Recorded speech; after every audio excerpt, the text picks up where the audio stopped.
Programa TPM. Oferecimento Fisioforma, estética de resultados. Vivenda do Brasil, cosméticos inteligentes.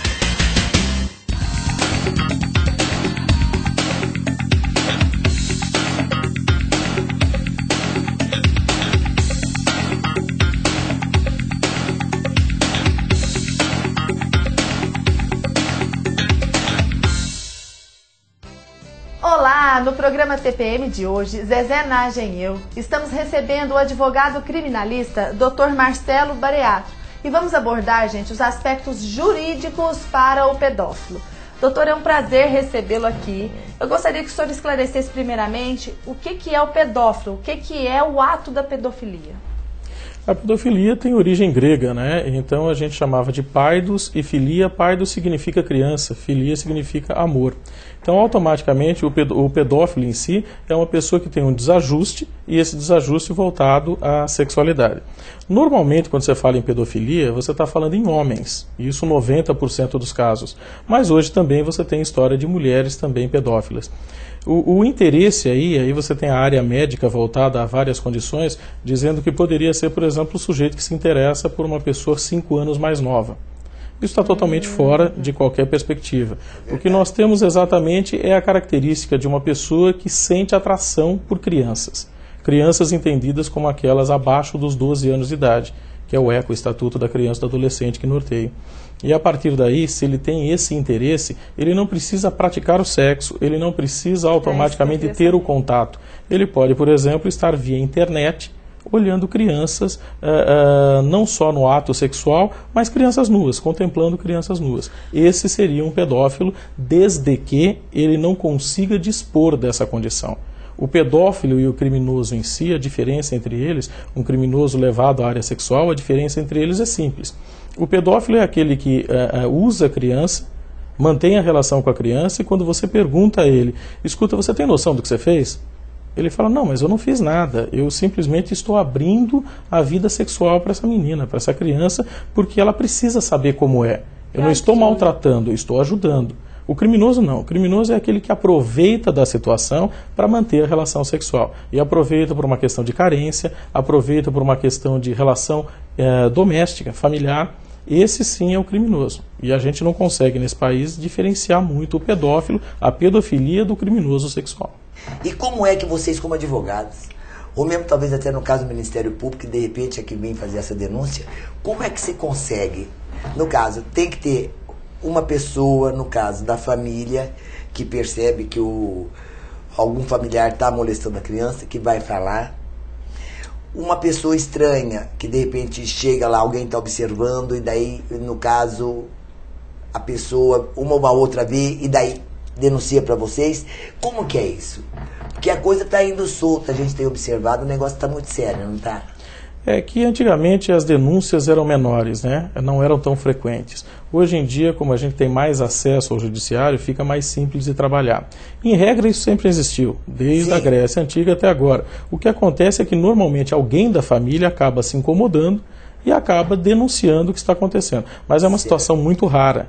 Porque a partir do momento que você tem isso dentro de casa, o constrangimento é muito grande. E a ameaça também é muito grande. Agora, doutor, existem níveis de pedofilia? Existe um pedófilo que ele tem um nível de distúrbio maior do que o outro e a sentença para isso é diferente de um para outro? A pedofilia, se você encarar como pedofilia e distúrbio sexual, automaticamente ela não pode levar a pena. Ela tem que levar uma medida de segurança, ou seja, o sujeito fica internado. Doença, né? É uma doença, é uma patologia. E ela é uma espécie do gênero parafilia. Parafilia envolve transexualismo, envolve sadomasoquismo, envolve o voyeur, certo? Envolve esse tipo de conotação. Então, a partir do momento que você pensa em pedofilia como sendo um ramo, você vai imaginar a pessoa que não tem discernimento. Se ela não tem discernimento, ela tem que ser submetida a um exame, e a partir desse exame constatado que ela não tem consciência do que ela faz, ela não poderia nem estar na cadeia.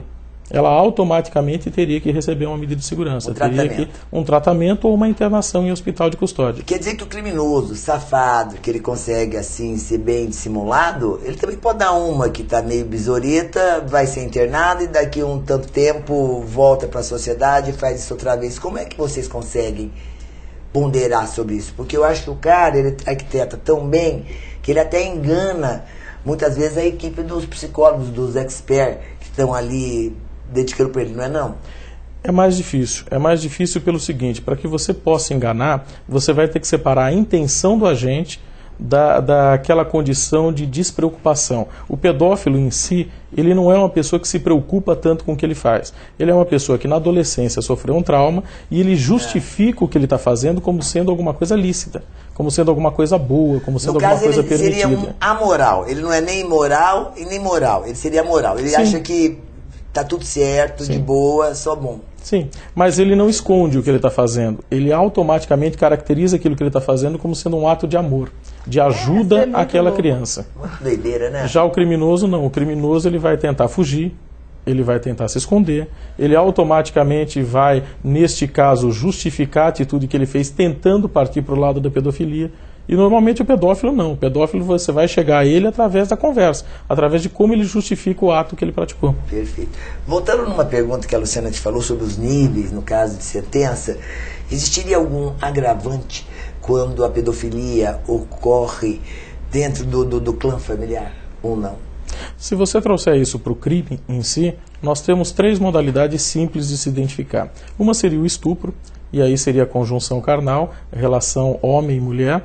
Você teria o atentado violento ao pudor, e isso seria uma relação que pode ser entre mulheres, entre homens, entre crianças, adolescentes, e você tem as agravantes. Então, por exemplo, se eu tenho um pai que pratica uma atitude sexual, um crime sexual contra um filho ou padrasto e enteada, nós vamos usar, teoricamente, um estupro, se ela tem menos de 14 anos, cuja pena é de 6 a 10 anos, automaticamente isso incide o artigo 224 do Código Penal, que referenda a lei dos crimes hediondos, e ela automaticamente acresce de metade a pena. Então nós estamos pensando em 6 anos mais 3, que seriam 9, e nós ainda temos o acréscimo do artigo 226, que vai levar isso a mais um quarto. Então nós vamos estar trabalhando com uma pena de 10 a 11 anos de prisão, de reclusão, que seria o regime mais fechado no Brasil hoje, se constatado que o sujeito é um desajustado não pedófilo, mas ele praticou um crime sexual dentro de casa. Certo. E fora que bem, aí tem a lei do preso, né? Ah, sim, eu acho que é melhor do que a nossa nos códigos. Não é verdade? Bom, gente, mas vamos ver aí o recadinho da nossa patrocinadora agora. Olha só, se você seguir esse meu conselho, eu garanto que no final do ano, aí no verão, você já vai estar lindona. Comece já o seu tratamento para gordura localizada e celulite, com aparelhos com tecnologia de ponta. Isso mesmo, tecnologia israelense, americana, europeia, tudo top de linha mesmo, como ultrassom focalizado, que dilui as células de gordura. Tem também radiofrequência, que trata celulite, flacidez e gordura localizada ao mesmo tempo. Fora isso, Dreamline, um aparelho que promove uma torção e contração da sua musculatura, quebrando as células de gordura. Para ficar mais bonita, você já sabe, né? Fisioforma estética de resultados. Quem faz tratamento na Fisioforma hoje fica muito mais feliz, olha só. Então, eu venho 2 vezes por semana, né? O atendimento é ótimo, ótimo mesmo. Nutricionista, sabe? Eu passo pela nutricionista, né? Então, aqui é uma família, praticamente uma família. Você viu só? Basta você dar uma ligada, agendar uma avaliação, que você vai sair mais bonito que você já é. E agora o nosso comercial, e você não sai daí não, que o doutor Marcelo vai explicar mesmo as coisas.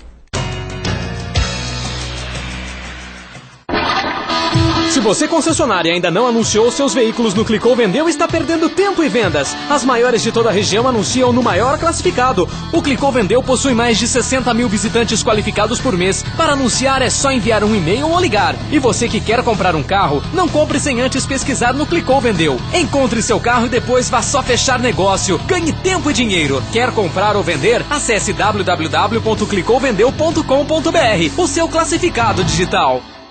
É claro que as famosas têm seus segredinhos para estarem sempre lindas nos cinemas e capas de revistas. E na Fisioforma você pode desvendá-los. Fazendo os tratamentos faciais e a depilação progressiva definitiva, sua pele ficará com um aspecto mais saudável e rejuvenescido. Tudo que há de melhor no mercado internacional, a Fisioforma traz até você. Eu acho que não tem uma pessoa que venha se tratar aqui que não se sinta em casa. Aqui é muito familiar.